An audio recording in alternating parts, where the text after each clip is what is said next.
죽을 병에 걸린 엘리사를 북이스라엘의 요아스 왕이 문병을 왔습니다. 눈물을 흘리며 울부짖었습니다.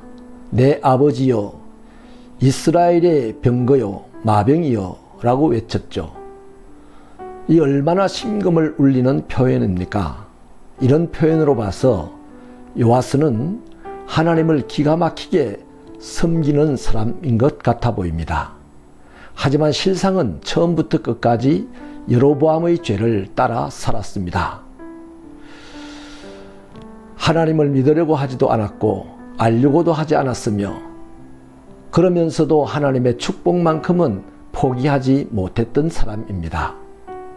자신의 왕권을 유지한다면 무엇이든지 다 가질 수가 있었고 또 무슨 일이든지 다 할 수 있었던 사람입니다. 엘리사는 죽어가면서도 자신을 찾아온 요아스에게 활과 화살들을 취하게 하고 활을 잡게 합니다. 그런 후에 자신의 손을 왕의 손에 얹었습니다. 일종의 안수입니다. 이 안수의 의미는 상대와 자신을 동일시하고 연합시키며 하나로 묶는 행위입니다. 그리고 행동할 것을 말하는데 동편창을 열고 활을 쏘아라고 하죠. 요아스가 쏘았더니 이것은 아람에 대한 하나님의 구원의 화살이다 라고 예언하였습니다. 엘리사가 또 다른 지시를 합니다. 나머지 화살들을 손에 잡고 그것으로 땅을 치라 하였습니다. 영문을 모르는 이 요아스는 3번을 탁탁탁 치고는 그쳤습니다. 그러자 엘리사가 화를 내면서 요아스를 책망합니다. 왕이 5번 쳤더라면 왕이 아람을 진멸하도록 쳤을 것이다. 그러므로 왕은 아람을 3번만 이기게 될 것이다 라고 예언을 하였습니다. 도대체 요아스가 무엇을 잘못했습니까? 땅을 치라고 해서 3번을 쳤습니다. 나쁜 짓을 한 것은 아닙니다. 단지 조금 소극적으로 순종하였을 뿐입니다. 이것이 과연 그만큼 책망을 들을 정도로 큰 잘못일까요? 열왕기하 2장에 보면 엘리야가 승천하는 이야기를 기록하고 있습니다. 그때 엘리사는 자기의 옷을 둘로 찢어버리고 엘리야의 몸에서 떨어져 나온 겉옷을 주워 가지고 돌아와서 요단 강물을 치면서 하나님을 찾았습니다. 그랬더니 요단 물이 이리저리 갈라졌다라고 기록하고 있죠. 거기에 옷으로 요단강을 쳤다라는 것과 여기에 화살로 땅을 쳤다라고 하는 이 치다는 단어가 정확하게 동일한 단어입니다. 그런데 요아스는 그 화살을 가지고 땅을 치되 3번만 치고 말았다는 것이죠.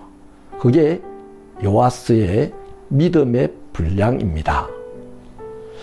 하나님을 향한 믿음의 분량의 차이는 간절함의 차이라고 하겠습니다. 엘리사는 가족과 재산을 부려두고 하나님 때문에 엘리야를 따라 나선 인생입니다. 엘리야가 세상을 떠나게 되자 더 이상 엘리사는 의지할 자가 이 땅에 없었습니다. 오직 하나님 한 분밖에 없었던 것이죠. 그래서 간절히 요단강을 치면서 하나님을 찾았습니다. 그러나 요아스는 그렇지 않았습니다. 말로는 이스라엘의 병거와 마병을 찾았지만 사실은 그에게 왕권이 있었습니다. 재산도 있었습니다. 섬기는 우상들도 많이 있었습니다. 거기다가 하나님도 더하여 있었던 것이죠. 그러니 하나님의 말씀에 적당히 순종하고 흉내만 내었던 것이죠. 의지할 것이 많은 사람은 하나님을 결코 의지할 수 없습니다. 의지하는 척할 뿐이죠. 간절함이 없기 때문입니다. 요아스의 문제는 바로 이것입니다. 신앙생활은 적당하게 하는 것이 아니라 간절하게 해야 하는 것입니다. 여러분의 신앙생활이 행복한 신앙생활 되기를 축원합니다.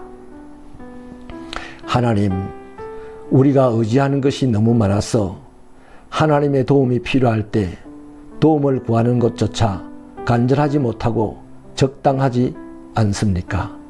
하나님의 도우심을 또 하나님의 응답을 받지 못하고 경험하지 못하고 일평생을 허비하는 적당한 그리스도인이 되지 말게 하시고 하나님의 도우심을 구할 때마다 얻게 되는 간절한 그리스도인이 되게 하여 주옵소서. 우리 신앙생활에 간절함이 충만하기를 원하옵고 예수님 이름으로 기도하옵나이다. 아멘.